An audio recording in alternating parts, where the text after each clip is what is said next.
Hello dear students, in this video we will start with unit number 4 and the unit is electromagnetic induction and alternating currents. This unit is categorized mainly in two chapters. The first is electromagnetic induction and the second is alternating currents. So in this video today we will start with very basic concepts of chapter 4a, that is electromagnetic induction. So let us start with the first chapter, that is electromagnetic induction. This is Faraday, one of the important scientists. बेटे मैं आपको बता दूं कि इस unit को बच्चे बहुत एंजॉय करते हैं क्योंकि ये यूनिट आपकी डे टू डे लाइफ के प्रैक्टिकल एप्लीकेशंस पे बेस्ड है. सो हम स्टार्ट करते हैं इसके बेसिक से कंसेप्ट्स. ये 2 पॉइंट्स ध्यान से देखें. कहता है कि moving charges produces magnetic field. इसके लिए एक्सपेरिमेंट ओरेस्टेड ने और एम्पियर ने दोनों ने किए थे. दूसरा पॉइंट बहुत इंपॉर्टेंट है. फैराडे और हेनरी नाम के साइंटिस्ट ने ये डिस्कवर किया. क्या डिस्कवर किया? कि जब भी मैग्नेटिक फील्ड चेंज होगी या फिर इलेक्ट्रिक फील्ड चेंज होगी तो वहां से क्या प्रोड्यूस्ड होंगे? करंट. और जो करंट प्रोड्यूस्ड होंगे उसको हम कौन सा नाम देंगे? Induced current. क्या नाम देंगे? Induced current. और इस फिनोमिना को क्या नाम देंगे हम? Electromagnetic induction. क्यों नाम दिया इसको इलेक्ट्रोमैग्नेटिक इंडक्शन? क्योंकि जब हम इलेक्ट्रिक फील्ड या मैग्नेटिक फील्ड को चेंज करते हैं तो हमारे पास पहले इंड्यूस्ड ईएमएफ प्रोड्यूस्ड होगा. ईएमएफ जानते हैं ना, इलेक्ट्रोमोटिव फोर्स. और हेंस उसके बाद इंड्यूस्ड करंट प्रोड्यूस्ड होगा due to change in magnetic flux with a close circuit. इस फिनोमेना को हम बोलते हैं ईएमआई.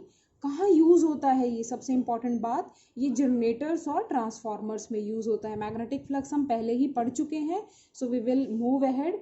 सीजीएस यूनिट आपकी मैक्सवेल होती है फ्लक्स की, 5B की, और एसआई यूनिट वेबर होती है. दोनों के बीच में रिलेशन. फ्लक्स एक स्केलर क्वांटिटी है और फाई को हम डिनोट, फॉर्मूला इसका मैथमेटिकल फॉर्मूला क्या होता है? Phi is equal to B dot A, that is B A cos theta.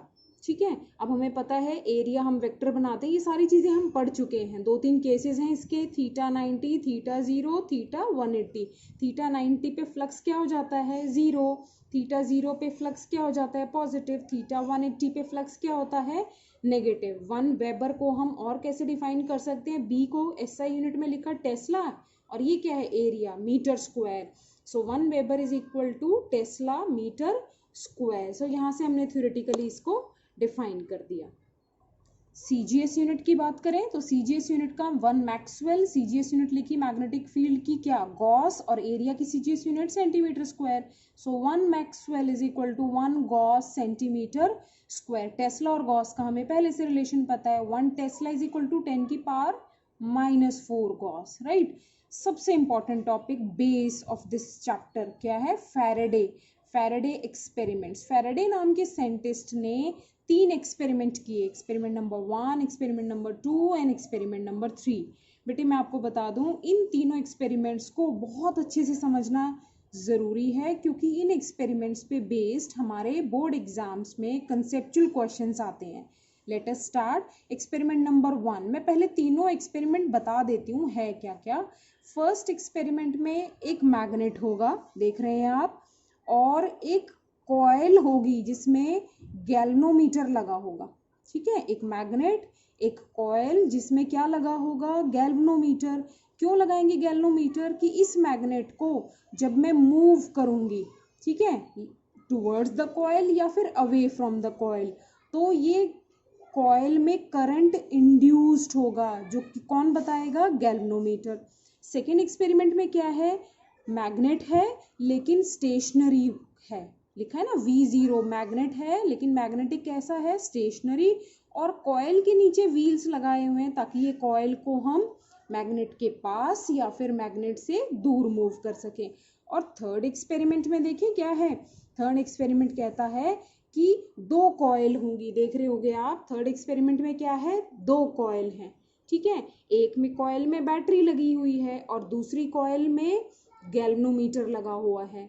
अब और जिस कॉइल में बैटरी लगी हुई है उसमें की है, की को क्लोज करेंगे वन टाइम, फिर देखेंगे गैल्वेनोमीटर यहाँ पर डिफ्लेक्शन शो करेगा, की को ओपन करेंगे तब भी दूसरी कॉइल जिसको हम सेकेंडरी नाम देते हैं एस सेकेंडरी, इसमें फिर से गैल्वेनोमीटर डिफ्लेक्शन शो करेगा। Let us move to experiment number 1। Points आप पढ़ लेंगे, ये मैं एक्सपेरिमेंट समझा देती हूँ। कहता है जब ये नॉर्थ वी वेलोसिटी के साथ मैग्नेट का इस कॉइल की तरफ मूव करता है तो गैल्वेनोमीटर डिफ्लेक्शन शो करेगा। ये था एक्सपेरिमेंट नंबर 1। ऐसे ही जब ये इससे दूर भी मूव करेगा तभी भी ये गैल्वेनोमीटर डिफ्लेक्शन शो करेगा। ठीक है, तो ये जो डिफ्लेक्शन इन द गैल्वेनोमीटर थी ये क्या शो करता था, कि यहाँ पर करंट इस कॉइल में जिसमें कोई बैटरी नहीं लगी हुई है, यहाँ पर करंट आया है। ठीक है, और इस करंट का नाम क्या होगा, इंड्यूस्ड करंट। मैं यहीं पर बता देती हूँ, फैराडे ने कहा कि जब इस मैग्नेट को हम मूव करते हैं तो क्या चेंज होता है, number of magnetic field lines, यानी क्या चेंज होता है, फ्लक्स। फ्लक्स पता है ना सभी को, क्या होता है, बी डॉट ए। भाई ये तो यूनिफॉर्म है, ये यूनिफॉर्म, लेकिन फ्लक्स क्या हो रहा है, चेंज। एरिया नहीं चेंज हो रहा है, इससे मैग्नेटिक फील्ड स्ट्रेंथ चेंज हो रही है, तो फ्लक्स चेंज हो रहा है। और फ्लक्स के चेंज होने से फैराडे ने लॉ दिए थे, 2 लॉज। पहले लॉ में कहता है कि जहां पर भी फ्लक्स चेंज होगा वहां पर क्या होगा, इंड्यूस्ड ईएमएफ प्रोड्यूस्ड होगा। देख लेते हैं एक बार।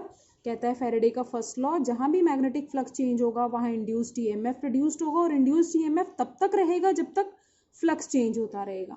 सेकेंड लॉ क्या कहता है कि जो इंड्यूस्ड ईएमएफ है उसका magnitude rate of change of magnetic flux के डायरेक्टली प्रोपोर्शनल है। समझे ये दोनों लॉज, यानी ये दोनों लॉज इन फैराडे के तीनों एक्सपेरिमेंट्स में एप्लीकेबल होंगे। ठीक है, तो यहाँ से जब हम मैग्नेट को मूव करेंगे तो यहाँ फ्लक्स चेंज हो रहे हैं, फ्लक्स के चेंज होने से क्या होगा, इंड्यूस्ड ईएमएफ प्रोड्यूस्ड होगा, और इंड्यूस्ड ईएमएफ जहाँ ईएमएफ होगा वहाँ क्या होगा, इंड्यूस्ड करंट। उसी की वजह से ये गैल्वेनोमीटर डिफ्लेक्शन शो करेगा। एक और बहुत इंपॉर्टेंट बात, फ्लक्स चेंज होना चाहिए, फ्लक्स चाहे इंक्रीज हो चाहे डिक्रीज हो। अब देखो हम पास लेके जा रहे हैं इस कॉइल के, तो number of magnetic field line जो इस लूप को क्रॉस करी उनका नंबर इंक्रीज हो रहा है, लेकिन नेक्स्ट वाले केस में क्या हो रहा है, डिक्रीज। तो you did not need to worry कि जो फ्लक्स है वो इंक्रीज कर रही है, decrease. What you need to focus is कि फ्लक्स आपका क्या होना चाहिए, change.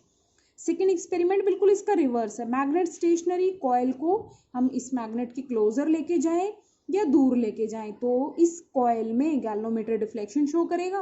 Again the reason is same, क्या बोलो, फ्लक्स चेंज हो रहा है तो क्या चेंज होता है, क्या इंड्यूस्ड होता है, ईएमएफ। ईएमएफ से क्या आएगा, इंड्यूस्ड करंट, जिसकी वजह से ये गैल्वेनोमीटर डिफ्लेक्शन शो करेगा।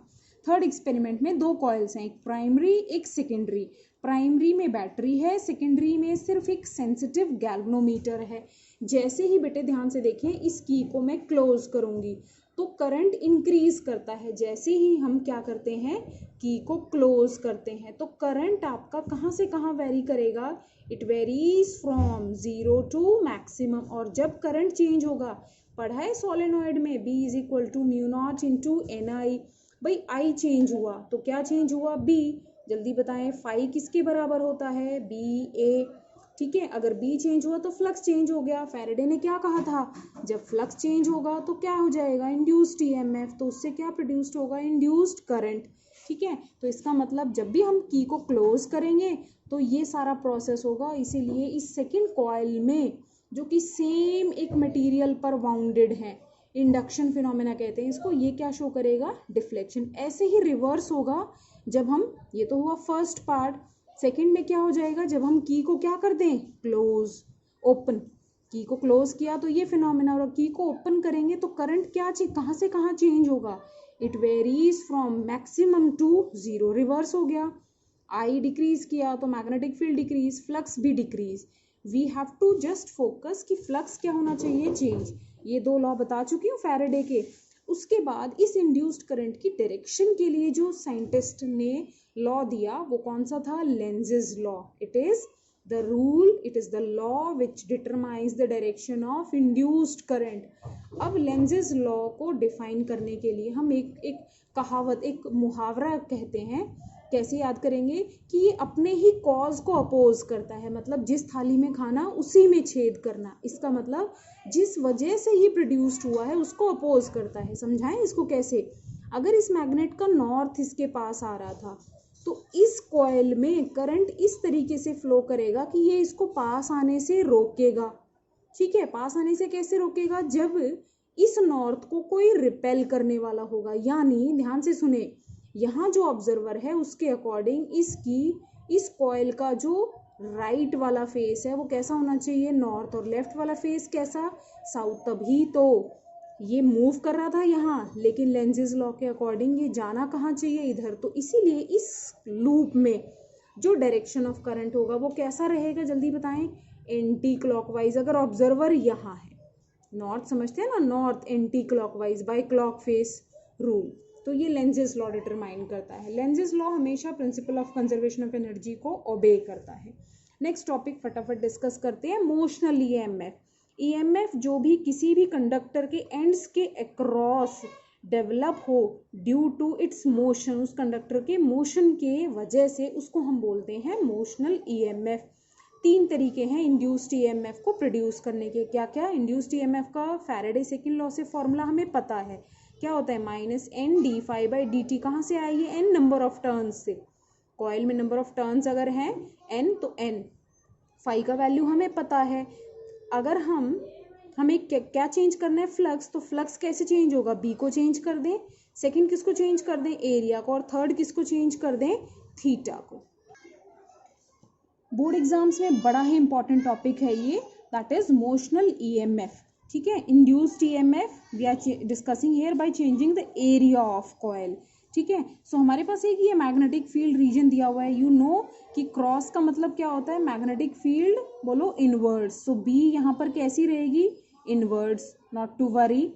अब हमने डेफिनेशन बता दी ईएमएफ की, due to motion is called motional EMF. एक कंडक्टर ले लिया भाई, ये रहा पी क्यू, जिसकी लेंथ कितनी है? L.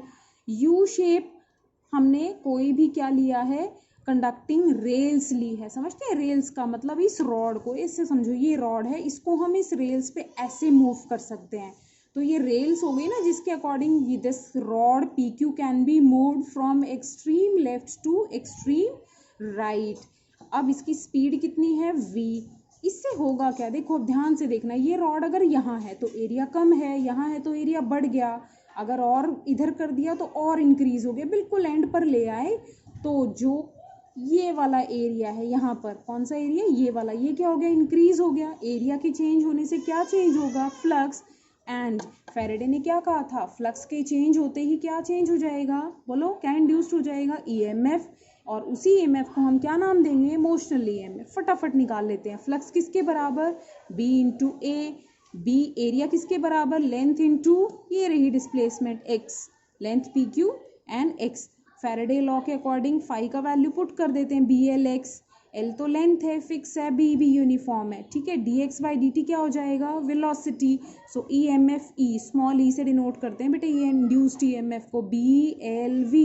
B magnetic field, L length, V is the velocity. किसकी वेलोसिटी?